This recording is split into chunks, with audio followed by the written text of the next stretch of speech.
I still infringed on their patent. Because my land is on the east side of the road, the main road, the prevailing winds here are from the west.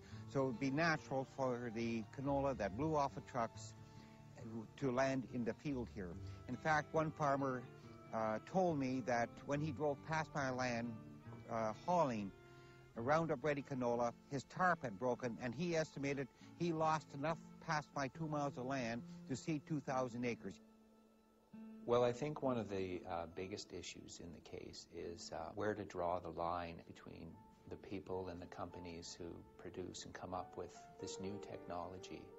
The line ended up being drawn way into the farmers' fields.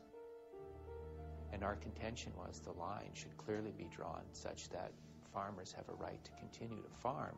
They should be able to save and reuse their own seed. They should be able to buy seed, conventional seed, from their neighbors as they've had in the past, without having to worry about whether they're infringing somebody's patent now.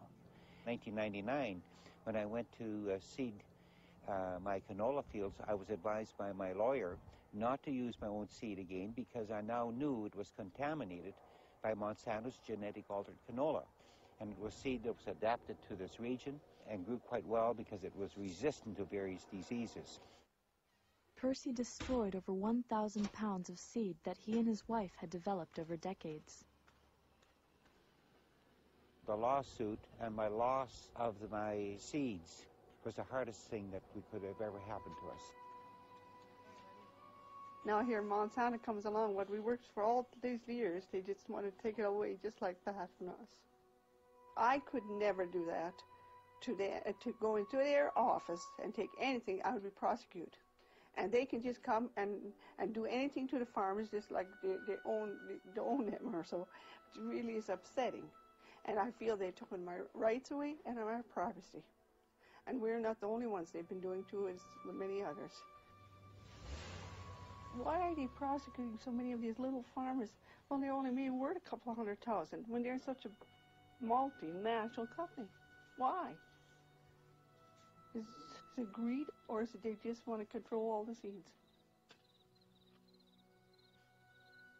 Percy was not the only farmer accused by Monsanto.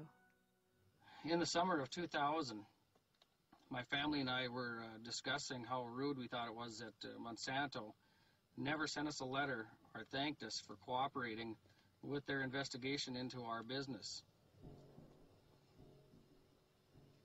We were stunned when in late July of the year 2000, we received a letter from a law firm in New Orleans that was representing Monsanto Company, accusing us of infringing on their patent.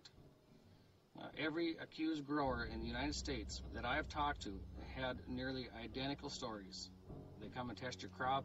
The farmers that have nothing to hide figure, well, they'll find that we didn't plant this crop that they say, and they come back over a year later and accuse you of this when the farmer can't go back and take crop samples and disprove them.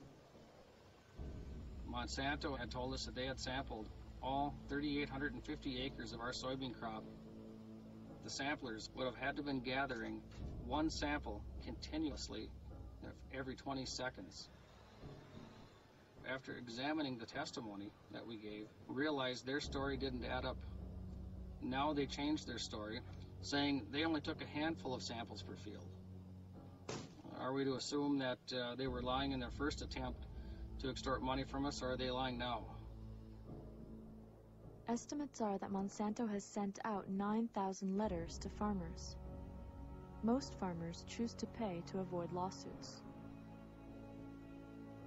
Even so, there are 100 active lawsuits in the United States alone. When the farmers do settle with Monsanto, they have to agree to never discuss their settlement. We feel that we were profiled by Monsanto because of the size of our farm, and that they wanted to try to make an example out of us to scare other farmers into never saving their own seed, to be too scared to save their own seed.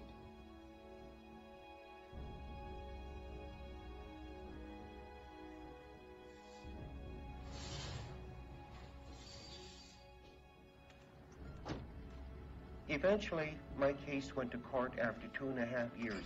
And Monsanto dragged me through those courts in pre-trial. They did everything to break me. They basically took all of our retirement funds because just my lawyer fees alone up to date have been around $200,000. One of the sons said, "Mom and Dad, I hope it won't get you down because they're trying to destroy you. But I hope you're strong and you just get through it all." He says, that's the only way the changes will be made in our country with these big companies. Monsanto ready to wage war. Schmeizer's case opened the door for Monsanto to pursue other patent breaches. A lot of people have asked me why I didn't just settle. I probably could have settled for maybe a slap on the wrist or maybe a few $1,000 fine. But what I did was talk it over with my wife and said, look, they destroyed our seed, everything we've worked for in the last 50 years. And if I sign this, that I grew genetic altered canola without a license when we were doing our own thing, minding our own business, I couldn't live with myself. And I feel that it was taking my fundamental rights away from me. My grandparents left a system like that way back, turn of the century, to get away from control in a feudal type system. Are we going to want to go back to that? And we said no. In a feudal type system, are we going to want to go back to that? And we said no. We'll fight it and stand up for what we believe in.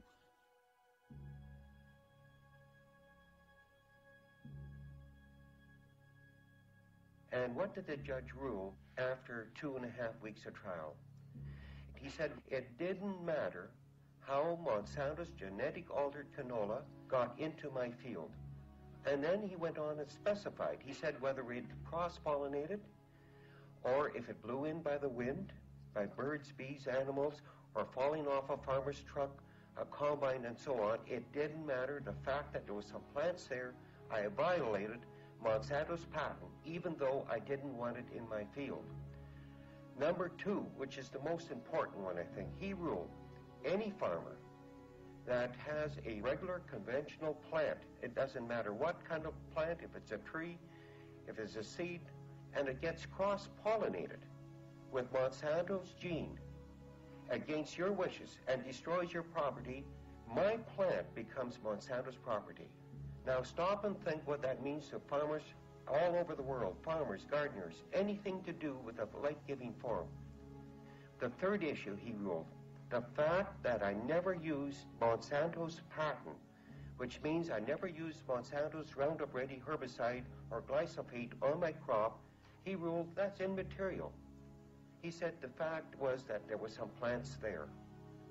So that shows you the power of patent law over farmers' rights. If you go and look at a canola field that's 1/2 GMO, 1/2 regular canola, you will not be able to tell the difference between the two. They grow the same, they act the same. The only way you'll be able to discover it's there is if you go spray Roundup.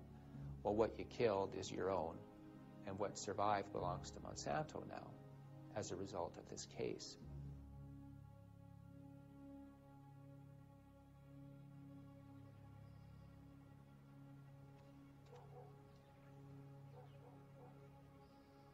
In the last 2 months, I probably had 100 phone calls, minimum, about people finding canola in their fields that never ever had it before.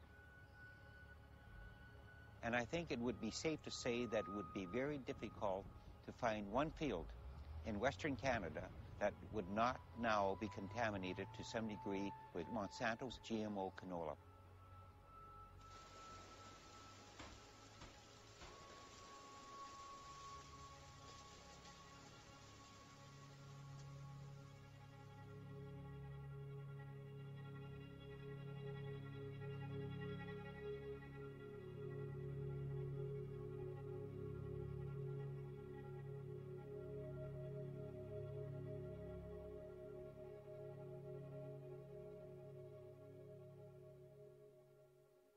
There's an old sort of ethic that emerged in agriculture communities, and I grew up with that ethic. And the basic ethic was that if I decided to bring an agricultural enterprise into my neighborhood that was potentially damaging to my neighbors, for example, if I decide to raise cattle and those cattle are potentially very damaging to my neighbor's crops, it's my responsibility to fence the cattle in. It's not my neighbor's responsibility to fence them out to prevent damage to his crops. The way that the system is functioning now, it's my responsibility to fence that technology out from my crops. And of course, there's no way that you can build a fence high enough to prevent that. We know that now. All species have developed elaborate mechanisms over millions of years to protect their cells from invasion from foreign DNA. Genetic engineers have to overcome the integrity of the species barrier to insert a new genetic trait into a plant or animal. When scientists began genetic engineering 30 years ago, they believed that one gene expressed one trait, that transgenic DNA would be stable even when forced to cross species barriers. A new technique of molecular biology appears to have allowed us to outdo the standard events of evolution. In 1975, a conference of pioneers in genetic engineering was held to discuss the issues of safety and ethics of the newly discovered transgenic research. Some biologists argued for a moratorium on research until the safety of the technology could be established. It is not known what sort of risk this is going to create because we have no tests. The conference delegates voted against the moratorium, but did pledge to keep all recombinant DNA and genetically engineered organisms contained safely within laboratories.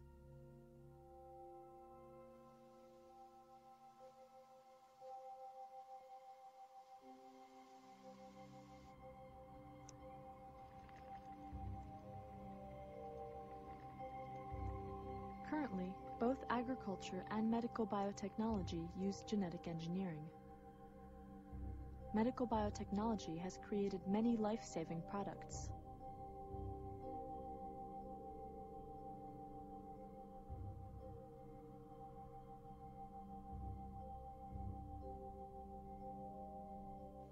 These pharmaceuticals are made under controlled conditions in secure labs.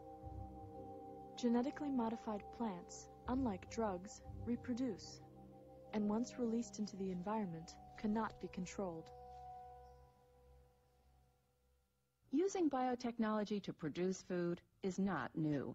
For nearly 6,000 years, people have used yeast, a living organism, to make bread rise. And we've used biotech for almost as long